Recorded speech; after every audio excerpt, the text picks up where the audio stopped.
We humans have always known that consciousness is not fixed. It is not bound by the narrow margins of waking life, nor confined to the daylight mind. From the beginning, we have carried with us the understanding that the psyche is a vessel, a craft, a wing, a drum beat that can be steered across thresholds and into other worlds. And so, psychonavigation, the art of moving through liminal waters, of charting courses through non-ordinary states of awareness. A phrase that may sound modern, but a practice as old as our species. Everywhere on Earth, the ancestors developed technologies for it. Technologies of trance, rhythm, breath, and dream. The Siberian shamans rode the steady gallop of the drum as though it were a reindeer's hooves striking snow, carrying them across the frozen steppes of the soul.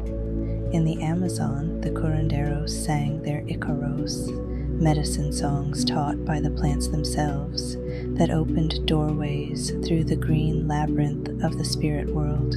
In the Aboriginal Dreamtime, navigation meant song lines, vast invisible pathways mapped in melody, binding land and ancestor and human heart into a single resonant field.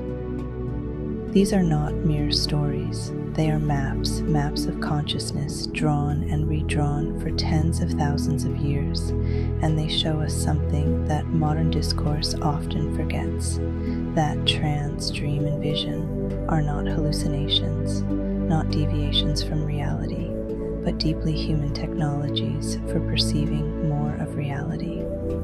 When the drum beat takes hold, when the breath slows into rhythm, when lucidity dawns inside the dream, the world does not vanish, it multiplies. The Tibetans have long known this, practicing Milam, the yoga of the dream, to train for recognition in the bardo states between death and rebirth. The Norse knew it in the practice of cedar, where the vulva slipped into trance to glimpse the threads of fate. The Hawaiians knew it in Kuhanaheye, the soul that could leave the body to scout distant places. Again and again, across cultures, the message resounds.